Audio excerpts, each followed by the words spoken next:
성도 여러분 반갑습니다. 한 주간도 평안하셨습니까?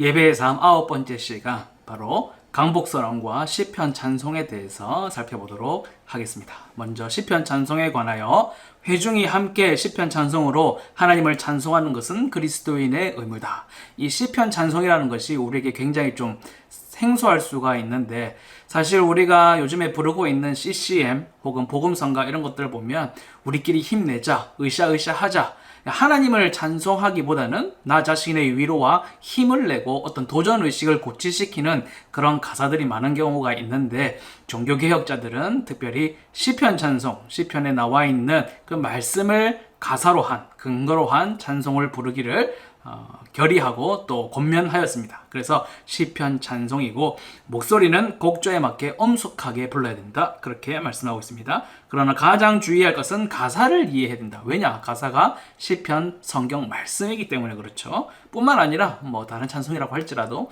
가사를 이해하는 것은 굉장히 중요하겠습니다. 마음에서부터 은혜로 주님께 노래해야 한다, 그렇게 말씀하고 있습니다. 시편 찬송, 가장 중요한 것은 함께 부르는 것입니다. 이것이 바로 종교개혁의 산물이죠. 미리 말씀드린 적이 있는 바와 같이 원래는 아무나 찬송을 부를 수가 없었습니다. 성가대라든지 혹은 인정과 인준을 받은 그런 사람만이 찬송을 부를 수가 있었는데, 회중 모두가 함께 찬송에 참여해야 한다라는 것이 바로 종교개혁의 정신이고 산물이죠. 가사를 이해하고 함께 마음으로부터 우러나오는 그 고백을 굉장히 중요하게 생각을 했습니다. 중세교회와는 완전히 구별된 그런 정책으로, 그 원리가 어디에서 나오느냐? 성경적인 원리에서 찾습니다. 성경에 보면 모든 회중이 함께 하나님을 찬송하는 장면들이 많이 나오고 있죠. 온 회중이 다 함께 참여해야 된다. 시편 찬송가를 가지고 참여할 것이고, 글을 읽을 수 없는, 성경이든지 찬송 가사를 읽을 수 없는 사람들은 글을 읽는 법을 배우도록 권면을 해야 된다. 그러나 현재로는 회중의 많은 수가 글을 읽지 못하므로, 당시에는 문맹률, 특히 글을 읽지 못하는 사람들이 많았기 때문에 목사나 다른 적합한 사람으로 하여금 찬송을 부르기 전에 한 줄씩 시편을 읽는 것이 좋다. 왜냐하면 가사를 이해하고 부르는 것을 굉장히 중요하게 생각했기 때문이죠. 그래서 예배 교육이 필요하다는 것입니다. 중세교회는 설교의 질을 떨어뜨렸는데, 설교의 질을 굉장히 높이기 위해서 노력을 많이 했고, 철저한 교육을 통해서 회중의 무지를 극복하려고 노력을 했습니다. 제대로 된 예배를 드리기 위해서는 무엇이 필요하냐? 교육이 필요하다라는 것이죠. 우리가 예배를 어떻게 드려야 되느냐? 예배는 어떤 순서에 어떤 의미가 있느냐, 이런 것들에 대해서 교육을 하지 않습니다. 예배를 드리면 그냥 자연스럽게 그 순서에 맞춰서 따라오면 된다, 조용히 가만히 있으면 된다, 그렇게만 생각을 하게 되는 것이죠. 그러나 종교개혁으로부터 지금에 이르기까지 예배를 위한 교육, 예배가 무엇인가에 대한 교육, 그 교육이 필요하다라는 것입니다. 왜 찬송이 예배의 큰 중요한 요소가 될까요? 찬송은 단순히 노래가 아니기 때문에 그렇습니다. 하나님께 드리는 찬미의 제사이고 입술의 열매죠. 사람을 향한 노래가 아니라 하나님을 향한 노래이기 때문에 그렇습니다. 그래서 이 찬송이라고 하는 것은 예배가 가지고 있는 성격을 가장 잘 드러내는 것 중에 하나가 바로 찬송입니다. 하나님께 영광이죠. 솔리 데오 그라시아, 오직 하나님께 영광이라는 종교개혁 정신에 입각해서 모두가 함께 찬송을 불러야 된다라고 이야기를 하고 있는 것입니다. 우리가 쉽게 평소에 쓰는 말 중에 준비 찬송 이런 얘기가 있는데, 예배 전에 분위기를 띄우기 위해서, 분위기를 좀 차분하게 만들기 위해서 함께 찬송 부르는 것을 준비 찬송이다 이렇게 얘기하지만, 그 용어를 다시 한번 생각해 봐야 될 문제다라는 것이죠. 왜냐하면 찬송이 예배의 요소 중에 아주 중요한 부분을 차지하고 있고, 예배 외에, 예배 앞에서 분위기를 조성하는 것이 찬송이 아니고, 오직 하나님께 영광 올려드리기 위한 예배의 중요한 요소로서 찬송이 자리하고 있다라는 것입니다. 온 회중이 함께 불러야 할 찬송입니다. 말씀 선포와 관련되어 목사가 하는 것 외에는 모든 요소를 전체 회중이 함께 해야 됩니다. 찬송뿐만 아니라 예배의 모든 요소가 그렇죠. 중세 시대에는 특정한 사람들만 찬송을 부를 수 있고, 또 라틴어로 찬송을 했기 때문에 다른 사람들은 그저 구경꾼, 그냥 듣고 노래 잘 부르네, 아, 노래가 오늘 좋네, 이런 정도에서만 그치게 되었는데, 칼빈은 찬송은 입술에서 나오는 것이 아니라 마음으로부터 나와야 된다라고 이야기를 할 정도로 그 가사를 이해하고 함께 부르는 것을 중요하게 생각했다라는 것입니다. 가사를 이해하지 못하고 부르는 찬송은 주문을 외우는 것이나 마찬가지다. 장로교회 헌법은 찬송가를 준비하는 것이 온 교우들이 해야 할 중요한 의무임을 가르치고 있습니다. 앞에 화면에다가 가사를 띄워주기 때문에 성경이나 찬송가를 들고 오지 않는 분들이 많이 있지만, 예배에 참석하면서 성경과 찬송을 준비하는 것은 굉장히 중요한 예배자로서의 태도라는 것이죠. 그리고 우리가 일반적으로 부르는 복음성가든지 CCM이든지 그 가운데서 시편 찬송을 조금 회복할 필요가 있다, 그렇게 보여집니다. 뿐만 아니라 찬송을 드림에 있어서 악기에 대해서 논쟁들이 많이 있어 왔습니다. 첫 번째로는 좀 부정적인 관점에서 본 사람들인데요. 4세기 교부였던 아타나시우스는 시편을 노래할 때 음정의 굴절을 적게 사용함으로써 성악을 한다기보다는, 그러니까 노래를 한다기보다는 말하는 것처럼 들리도록 해야 된다, 그렇게 굉장히 좀 음악에 대해서 좀 자제하도록 그렇게 만들었습니다. 왜 그랬을까요? 중세교회가 종교 음악을 굉장히 큰 것으로 차지하고 있었기 때문에, 큰 비중을 차지하고 있었기 때문에 그것은 옳지 않다라는 것은 반증하기 위해서 이렇게 너무 좀 강력하게 이렇게 주장을 했던 것이죠. 어거스틴도 마찬가지로 음악은 가볍거나 경박해서는 안 되고 권위와 위엄을 지녀야 하고 온건한 것으로 절제가 되어야 된다, 이렇게 표현을 했습니다.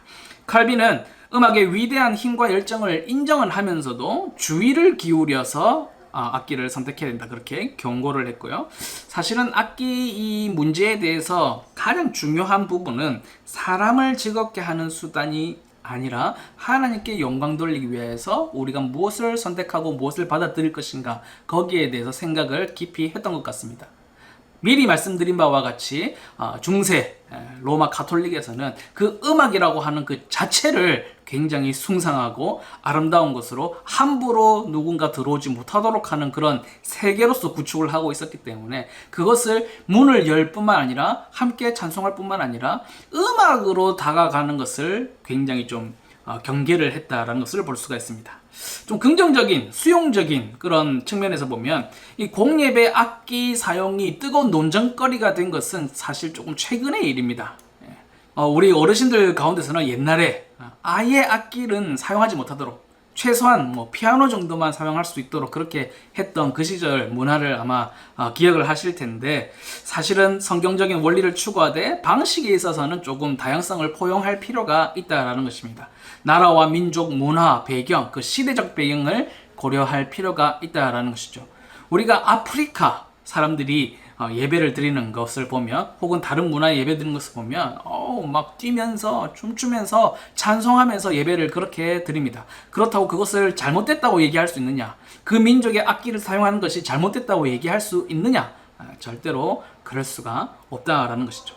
그러니까 결국에는 교육이 필요하다라는 것이죠. 이 악기를 사용하는 것이 우리 사람의 마음을 즐겁게 하고 어떻게 분위기를 잘 띄우기 위해서가 아니라, 어떻게 하면 하나님께 더 영광스럽게 다가갈까, 어떻게 더 우리의 마음을 한 마음으로 모아서 하나님께 아름답게 올려드릴까라는 고민에서 나왔다는 것을 우리가 교육할 필요가 있다라는 것입니다.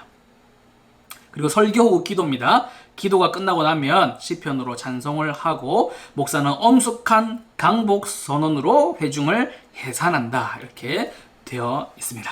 자, 이제 예배 순서의 드디어 마지막 부분입니다. 강복 선언에 대한 내용인데요. 소위 우리가 축도라고 부르는 것이 바로 강복 선언입니다. 축복 기도를 줄여서 축도라고 부르는데, 이 축복 기도라고 하면 말 그대로 기도입니다. 그런데 강복 선언이라고 하면 말씀 선포의 의미가 담기게 되는 것이죠. 미리 말씀드린 바와 같이, 그리고 우리가 지금까지 중요하게 생각해왔던 것과 같이, 말이 사용하는 언어가 그 의미와 사실의 마음을 결정을 하기 때문에 용어를 잘 사용하는 것이 중요하다, 그런 것입니다. 고신 헌법에는 축도라고 쓰고 있지만 헌법 해설에 보면 축도보다는 강복 선언이 바람직한 표현이라고 우리 고신교회도 설명을 하고 있는 것을 볼 수가 있습니다. 왜 축도가 아니라 강복 선언이라고 표현을 해야 하느냐? 빌 기원할 축자를 써서 복을 빈다는 말. 그래서 축복 기도라고 하는 것은 복을 비는 기도라는 뜻입니다. 그러니까 하나님 우리를 위해서 복을 빌어주세요 라고 하는 그런 이상한 표현이 되게 된다는 것이죠. 평소가 아닌 말씀의 실현인 예배 중에는 굉장히 어울리지 않는 말입니다. 우리가 평소에 서로 얘기하면서 그래 당신을 축복합니다. 당신을 위해서 축복 기도하겠습니다. 이렇게 얘기하는 것은 좀 이상하지 않을 수 있습니다. 그러나 우리가 기도하면서 혹은 예배 중에 축복해 주십시오 라고 얘기하는 것은 굉장히 이상한 말이 됩니다. 하나님 우리를 축복해 주십시오. 하나님 어디다가 빌어서 우리에게 복을 내려 주십시오. 이런 표현이 되는 것이죠. 그래서 정확한 표현이 무엇이겠습니까? 하나님 우리에게 복을 주십시오. 하나님 우리에게 복을 내려 주십시오. 이렇게 표현하는 것이 정확한 표현입니다. 축복이 아니라 복이라는 단어를 사용해야 맞다. 그런데 우리가 강복선언이라고 할 때에 강은 내릴 강자를 써서 강복을 합니다. 그래서 하나님께서 복을 내려주신다는 것을 선언한다. 그래서 강복선언이 되겠죠. 고린도후서 13장 13절에 보면 주 예수 그리스도의 은혜와 하나님의 사랑과 성령의 교통하심이 너희 무리와 함께 있을지어다. 이 본문을 가장 많이 사용을 하고 있는데 말씀 그대로를 사용해서 삼위일체 하나님의 복을 선언하는 것이 바로 강복선언이 되겠습니다. 자, 그러면 강복선언의 의미는 무엇일까요? 그 기원은 구약시대로 올라갑니다. 구약시대에 제사장이 제사를 마치고 나온 뒤에 백성들을 향해서 복을 선포한 것이 바로 강복선언의 기원이 되겠고요. 부활하신 예수님께서도 제자들에게 복을 선포하셨죠. 강복 후에 승천하셨습니다.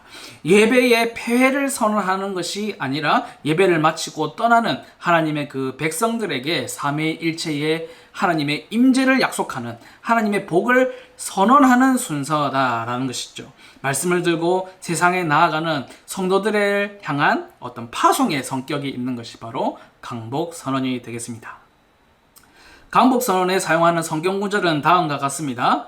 여러 가지가 있는데 대표적으로 사용하는 것이 두 가지고 또 다른 성경 구절도 있으니까 한번 참고적으로 찾아보시면 좋을 것 같고요. 우리가 강복선언을 하면서 미사여구를 길게 늘려서 사용하기도 합니다.